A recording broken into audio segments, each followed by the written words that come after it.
አንተ ሙሽሪትና ሙሽራው እንኳን አደረሳችሁ። የመጣችሁ ዳሚዎች በሰላም ስጣችሁ። አደይ ወርቅ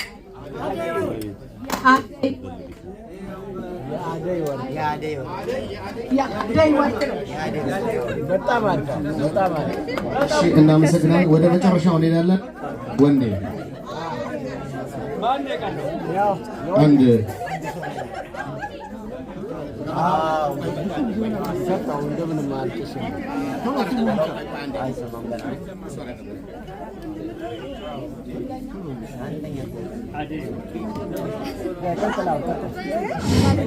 አሁን ዋቁመችን ይዘውልን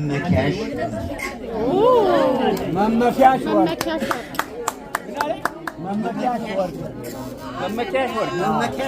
አሁን 8 ሞልቷል። ወደ ውድድሩ ነው የምንሄደው። 8ኛው መመኪያሽ ወርቅ አይዞን። እዚህ መደዳ በጣም ስም አለ። በጣም ወርቅ አለ፣ ስም አለ፣ ዳይመንድ አለ። አቤት ሞራል! አቤት አቤት! አንድ ጊዜ የወንዶች ቤተሰብ ዙሪያሽ ወርቅ፣ ያደይ ወርቅ፣ መመኪያሽ ወርቅ፣ መጨጊያሽ ወርቅ። ይሄ የወንድ ቤተሰብ ነው። ኧረ ቀስ በሉ እንዴ! እሺ የሴት ቤተሰቦች ደግሞ ዓለም ወርቅ። ኧረ ሞራል የለም። ዓለም ወርቅ፣ መዳን የለሽ፣ ወሰን የለሽ። እኔ አይደለሁም የተጻፈው እኮ ማለት ነው። ወሰን የለሽ። አይዞን እንዴ! ብዙ ወርቅ። ከዛ ይሄን አልገባኝ። ጋሻ ልብስ ምን እንዳሉ መጨረሻ ይቅርብን። ወርቅ ነው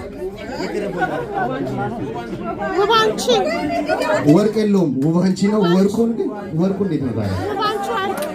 እሺ አሁን ኦሬስ እንዴት ነው የምናደርገው? በድምጽ እንዴት በድምጽ ነው የምንወስደው? እሺ ከወንድ ቤተሰቦች እጀምራለሁ። መጨጊያሽ ወርቅ አታውቁት? መጨጊያሽ ወርቅ።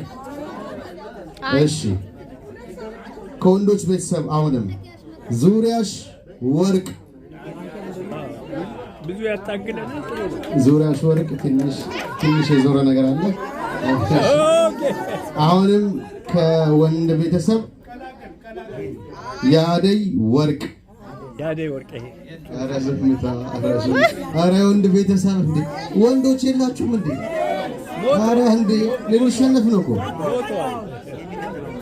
እሺ ወደ መጨረሻ ወንዶች ጋር ያለው መመኪያሽ ወርቅ።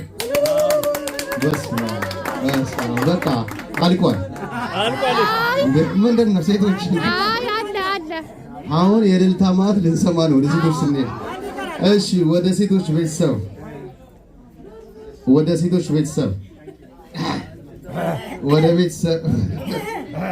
ልጀምሩት ነው። ዓለም ወርቅ። በቃ አለቀ። መዳን የለሽ፣ ወሰን የለሽ፣ ይቅርታ ወሰን የለሽ ወርቅ የለውም ማለት። እሺ ሶስተኛው ስም ብዙ ወርቅ። የመጀመሪያ ይደገም የተመረጠ ይደገም። ምን የተመረጠው? እሺ የመጨረሻ ግን ትንሽ እንትን ያለ ነገር አለ። ወንዶች ተጎድተናል። የሆነ ነገር አለ ጋይስ እንዴ! የሆነ ነገር እኮ አለ። ከወንዶች ድጋሚ አንድ ጠራለሁ። አንድ አሪፍ ስም ያደይ ወርቅ። ከወንዶች ዙሪያሽ ወርቅ። አንድ ንብረት ከወንዶች ውስጥ ከአራት ውስጥ አንዱን እንያዝ። መጀመሪያ ዙሪያሽ ወርቅ።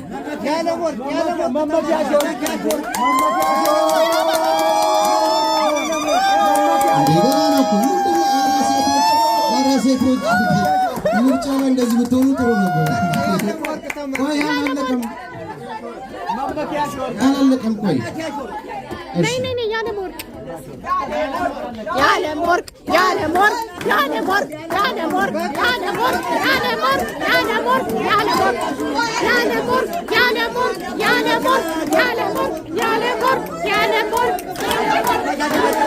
ያለም ወርቅ ያለም ወርቅ ያለም ወርቅ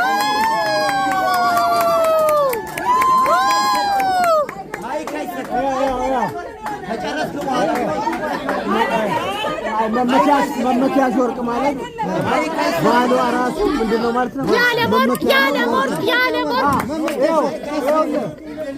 አንድ ነገር አለ። መመኪያሽ ወርቅ ማለት ያልፋል ያልነው ለምን እንደሆነ ታውቃለህ? ባሏ የማን መመኪያ ነው? የሷ። ስለዚህ መመኪያ ወርቅ ነው፣ ባሏ ነው።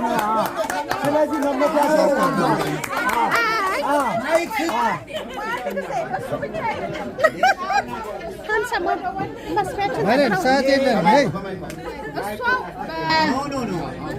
በመሰረቱ በህጉ መሰረት ሴት ልጅ ወደ ወንድ ቤት ነው የምትገባው። ስለዚህ የወንድ ቤተሰብ የሚጠራትን ስም ነው የምትወስደው። ስለዚህ የወንድ ስም ነው የሚጠራው። መመኪያሽ ወርቅ